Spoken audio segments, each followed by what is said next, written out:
Le groupe a commencé l'entreprise individuelle de mon grand-père en 1932. Il est parti aux États-Unis en 1927 pour travailler pendant 5 ans et il voulait acheter une ferme au retour des États-Unis et en fait il n'a pas trouvé une ferme qui lui plaisait et des amis lui ont dit ça serait peut-être mieux d'acheter un car, il y a beaucoup de besoins de transport pour aller au bal le dimanche soir, pour aller aux foires et marchés, pour faire des excursions, donc il a acheté un car et l'entreprise a commencé comme ça. Mon grand-père est décédé en 1964 et mon père, qui était déjà dans l'entreprise depuis une dizaine d'années, donc a repris les rênes dès 1956. Mon père a fait la croissance interne en développant le nombre de cars et en allant chercher une nouvelle clientèle. Je suis rentré en 1982 dans l'entreprise, après avoir passé un bac D et un DUT transport logistique. Et j'ai commencé ma carrière au volant d'un autocar. J'ai toujours été passionné par l'entreprise familiale et par le monde de l'autocar, puisque déjà tout petit, pendant les vacances scolaires, le samedi, le dimanche, j'accompagnais mon père ou les chauffeurs de car. Et c'est toujours ce qui m'a passionné. Je n'ai jamais voulu faire autre chose que de reprendre l'entreprise familiale.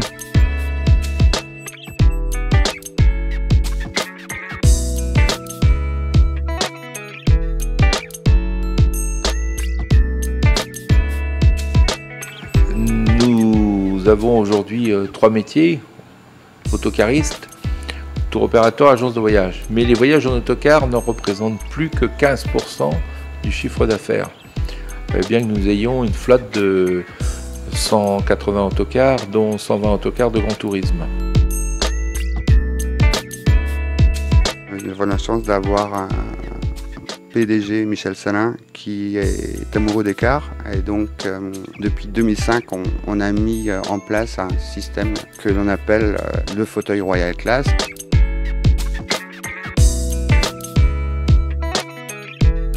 Le concept Royal Class, donc c'est un siège qui s'incline à 65 degrés. Un espace entre 2 sièges dans l'autocar d'un minimum de 0,95 cm. Ce siège est également équipé d'un repose-mollets, du même style que ce qu'on trouve dans les avions en first class.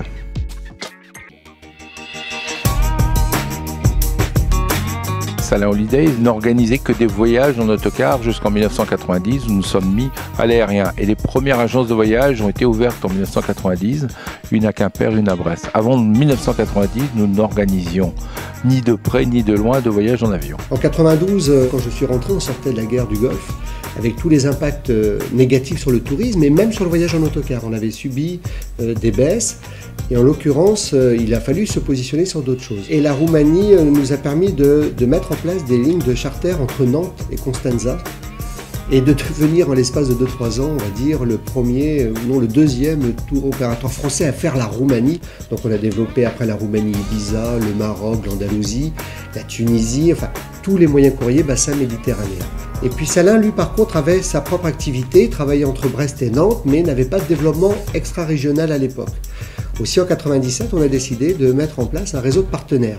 Aujourd'hui, on en a 42 au total sur le territoire français et qui nous permettent justement aussi d'avoir un développement et puis d'avoir un développement de la distribution de la production Salin. Nous voulons rester, on va dire, essentiellement sur le Grand Ouest en ce qui concerne notre propre réseau de distribution et continuer les partenariats commerciaux avec des gens qui croient dans la spécificité de nos produits, dans nos plus également comme les transferts domicile-aéroport.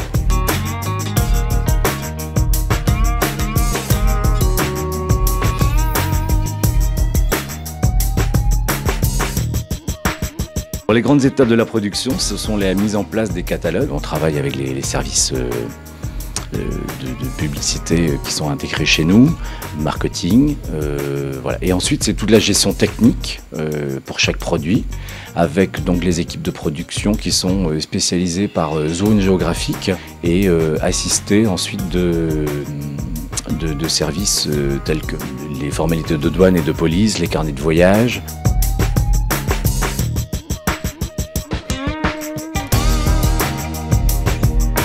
La boutique des groupes, c'est une entreprise de 35 collaborateurs. On propose nos services aux agences de voyage pour les groupes constitués. On a pour spécificité de proposer des voyages de groupe à la carte et tout moyen de transport, autocar, mais aussi bien entendu des voyages en avion, des séjours, des circuits et des escapades.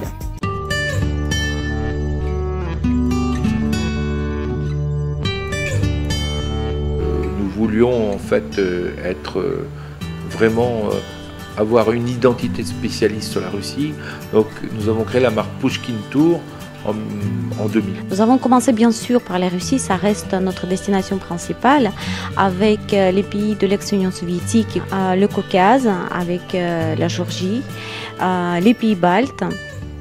Sans oublier bien évidemment les Transsibériens. Les atouts de Pushkin Tour au jour d'aujourd'hui sur le marché de tourisme en France, c'est avant tout la présence de bureaux en Russie.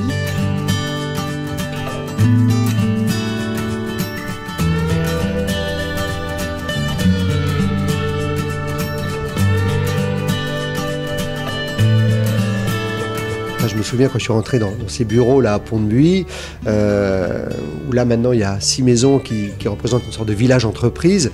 À l'époque il n'y avait que cette maison, il n'y avait même pas que cette maison, il n'y avait que le premier étage parce que Michel habitait même au-dessus des bureaux. On devait être 4 ou 5 dans les bureaux. Bon, on est une société maintenant, il y avait 1 ou 2 agences de voyage, donc sur la partie voyage je pense qu'il y avait des dizaines de personnes au total. Aujourd'hui je crois que sur la partie Salins-Lidaise, sur les 700 personnes qu'il y a dans le groupe, sur Salins-Lidaise on doit être 200-250 personnes. On garde une certaine nostalgie de ces autocars de grand tourisme qui ont permis à l'entreprise d'être aussi là où elle est aujourd'hui. Alors bien sûr, les autocars d'aujourd'hui sont nettement plus confortables, nettement plus spacieux, nettement plus puissants, nettement plus sécurisés que ces anciens véhicules, mais dont nous sommes toujours amoureux.